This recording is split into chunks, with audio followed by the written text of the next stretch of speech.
Assalamualaikum warahmatullahi wabarakatuh. Waalaikumsalam warahmatullahi wabarakatuh. Alhamdulillah, segala puji dan syukur kehadirat Allah Subhanahu wa taala. Dialah Allah Subhanahu wa taala yang maha besar, yang besar selain Allah kecil.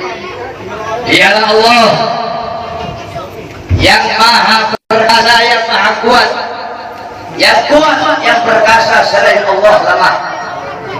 Dialah Allah raja di atas para raja, yang raja selain Allah hamba. Dialah Allah Subhanahu wa ta'ala yang maha berkuasa selama-lamanya, yang berabadi, tidak akan pernah musnah dan tidak akan pernah binasa. Dialah Allah yang maha berilmu, yang berilmu selain Allah adalah pencari ilmu. Dialah Allah yang maha tahu, yang tahu selain Allah adalah pencari pengetahuan. Dialah Allah Subhanahu wa ta'ala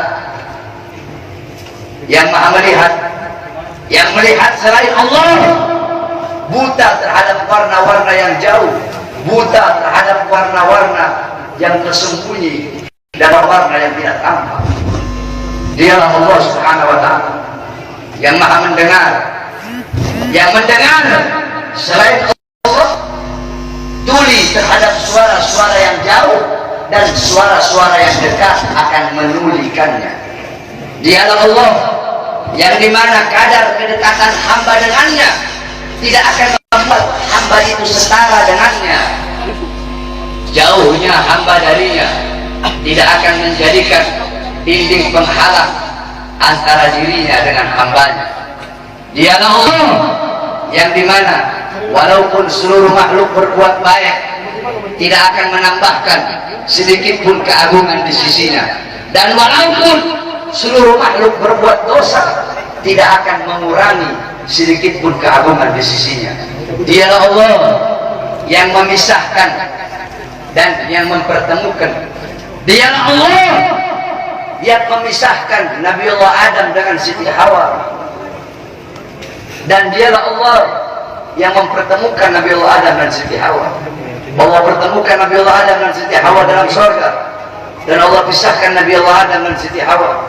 Nabi Adam Allah turunkan di India, di bawah kaki gunung Himalaya. Siti Hawa Allah turunkan di Jeddah.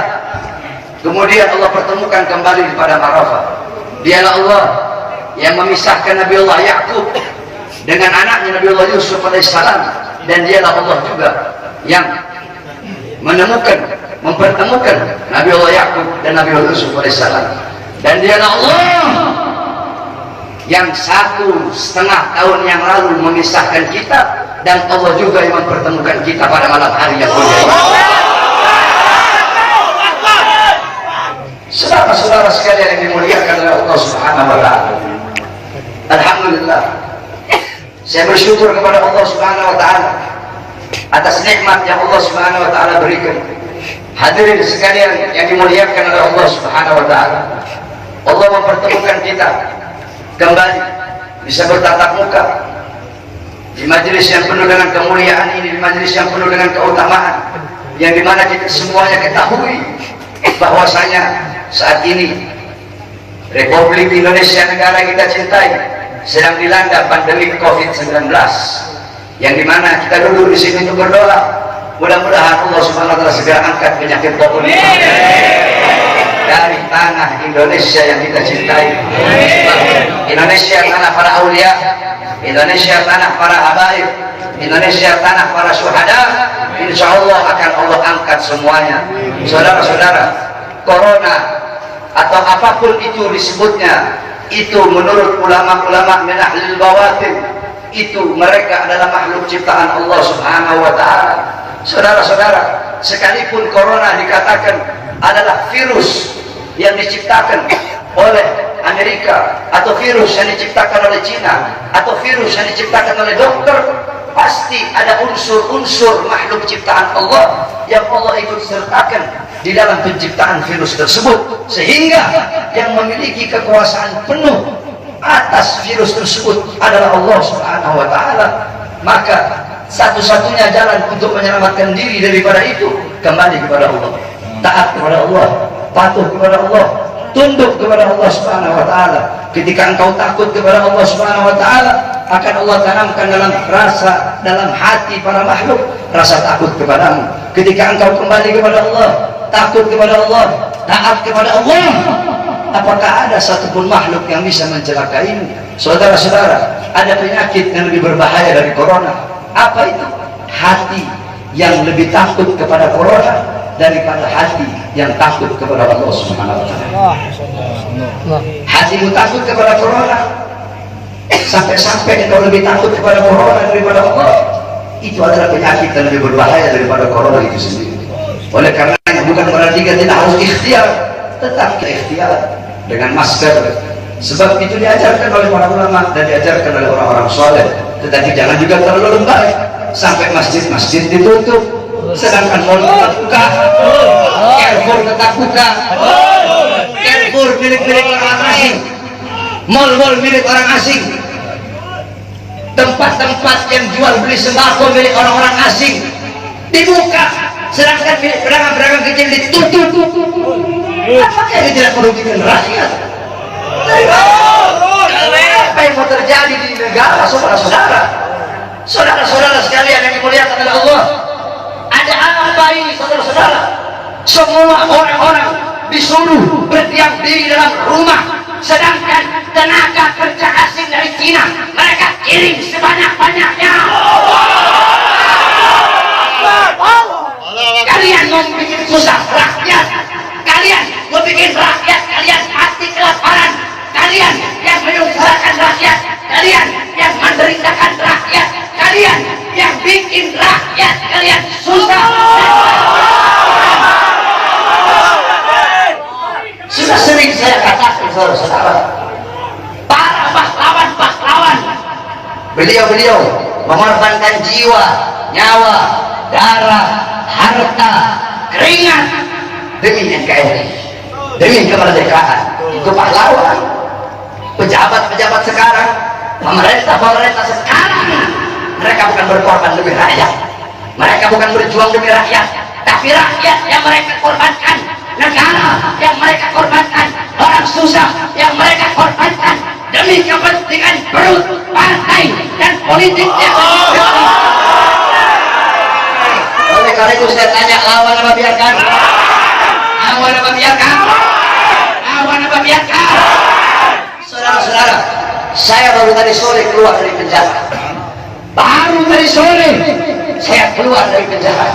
Tapi saya telah bersumpah ketika di pengadilan Bandung bahwasanya saya, Bahar bin Smith, bersumpah ketika itu di hadapan para hakim, di hadapan para jaksa, di hadapan para pengacara, di hadapan para seluruh hadirin yang hadir. Saya bersumpah, saya Bahar bin Ali bin Smith bersumpah demi Allah, selama kedua mata saya masih terbuka untuk melihat kemungkaran, melihat penderitaan rakyat, melihat kesusahan rakyat, maka selama itu tidak ada satupun yang bisa membungkam mulut saya.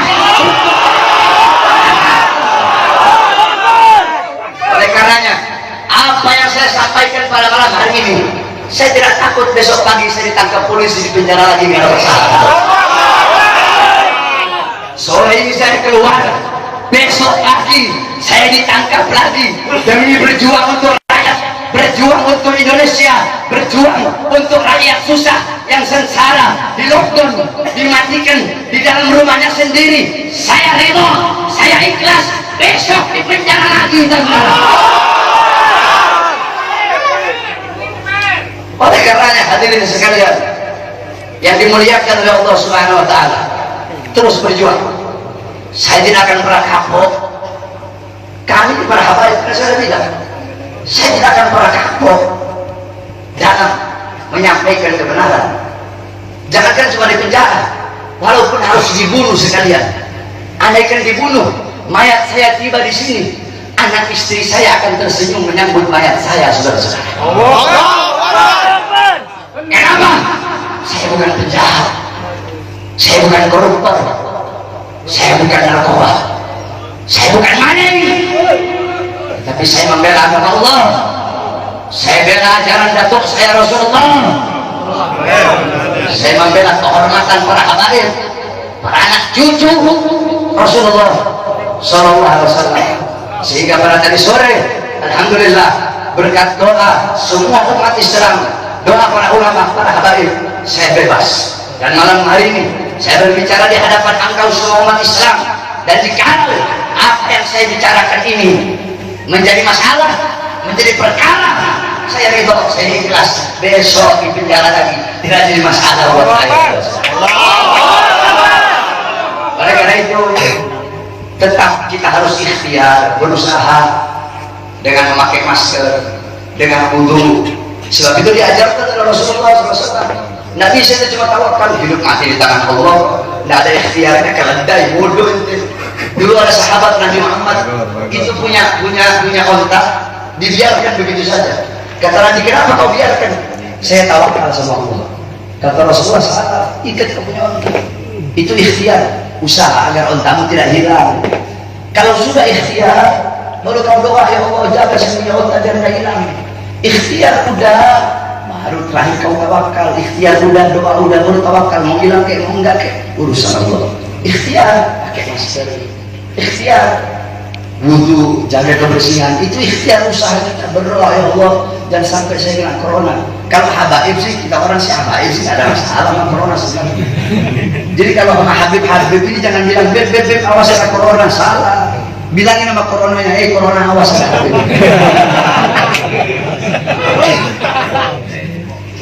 Corona awas, nanti kau dimasuki Habib. Bukan corona masuki Habib, Habib masuki kau. Paham? Paham? Jadi tetap kita ikuti aturan pemerintah selama aturan pemerintah itu tidak melanggar agama.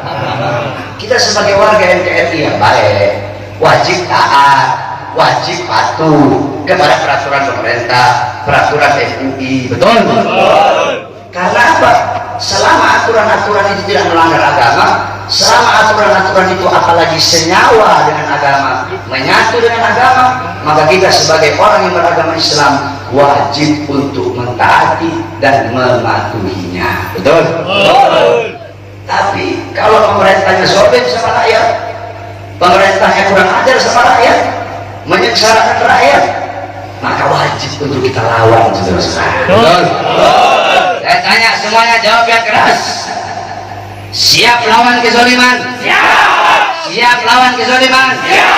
Siap lawan penindasan? Siap. Siap hancur demi Islam? Siap. Siap hancur demi agama? Siap. Siap hancur demi Islam? Siap. Siap binasa demi Indonesia? Siap. Allahu Akbar. Allahu Akbar. Allahu Akbar. Allahu Akbar. Sampaikan kepada mereka bahwasanya saya Bahar bin Smith mengucapkan ini, saya tidak takut sekalipun besok saya harus dijemput atau dipenjara lagi, saudara-saudara. Kenapa?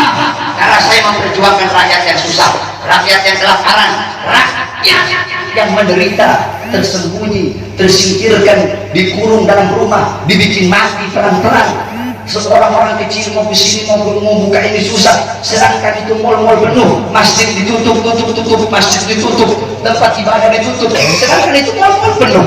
Carrefour ada masih buka, Carrefour buka, TikTok buka, Jadul buka. Apa? Karena punya asing. Kenapa dibuka? Karena ada punya asing di situ.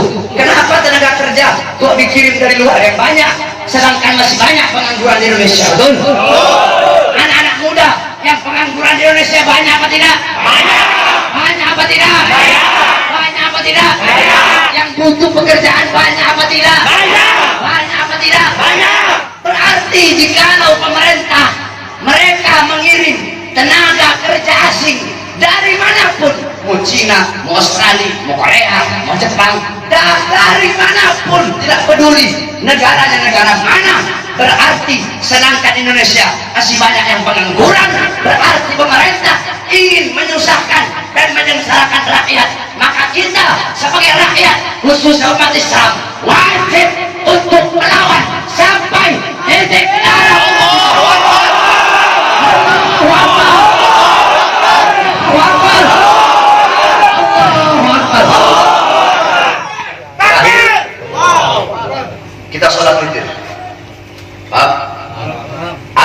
mikir ente semua nih umat Nabi yang hadir ngelayanin foto